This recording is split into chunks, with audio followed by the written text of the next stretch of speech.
না আলহামদুলিল্লাহ আসলে আমরা ফার্স্ট দুইটা ম্যাচ হারছি, আজকে আমরা জয়লাভ করছি। আমি বলতে চাই it's all about team performance. আসলে আমার প্রত্যেকটা টিমমেটসের কারণে এটা সম্ভব হয়েছে। ফার্স্ট হাফ আমরা একটু ছিল, শেকি ছিলাম আমরা, বাট সেকেন্ড হাফে আমরা এটা রিকভার করছি। তো আলহামদুলিল্লাহ, আল্লাহর কাছে লাখ লাখ শুক্রিয়া।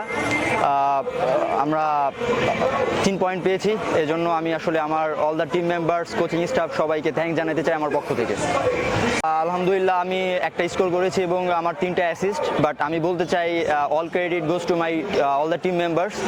আসলে এটা একা পসিবল না, আমার টিম মেম্বার্স সাথে ছিল, সবার আসলে এফোর্ট ছিল। ট্রাস্ট মি, আমরা 2টা ম্যাচ হারছি, আমাদের মানে ভিতরে অনেক পেইন ছিল, তো আমরা পেইনটা অ্যাটলিস্ট রিলিজ করতে পারছি, এজন্য আলহামদুলিল্লাহ।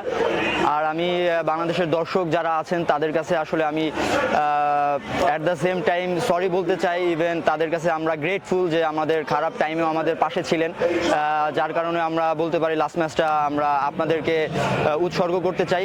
আমাদের জন্য দোয়া করবেন, যদিও এবার আমরা কোয়ালিফাই করতে পারিনি।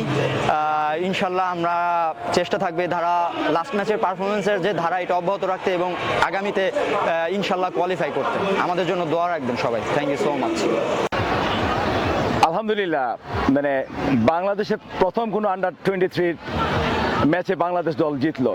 সো সেই টিমের অ্যাজ এ কোচ হিসেবে এটা মানে ভাষায় প্রকাশ করা যাবে না। বাট এই টুর্নামেন্ট আমাদের জন্য প্রোগ্রেশন ছিল, ক্রমশ দলটা নিজেদেরকে গুছিয়ে নিয়েছি আমরা, এটা স্পষ্ট যে ভিয়েতনাম স্ট্রং সাইড ছিল, দেন ইয়েমেনের সাথে আমাদের জিতাটা প্রাপ্য ছিল, বাট আমরা আনফর্চুনেটলি আমরা জিততে পারিনি। বাট আজকের ম্যাচে দেখা গিয়েছে যে পুরো ম্যাচে যেটা আমরা সাফার করেছিলাম যে সাবস্টিটিউট ইম্প্যাক্ট রাখতে পারিনি, বাট আজকে সেটা হয়েছে। So it's a different team, progression clear. এবং আমি আবারও আলহামদুলিল্লাহ আল্লাহর কাছে শুক্রিয়া যে আশা করি যে এখান থেকে আমরা ন্যাশনাল প্লেয়ারদের খুঁজে পাবো ভবিষ্যতের, যারা বাংলাদেশ টিমকে লিড দিবে।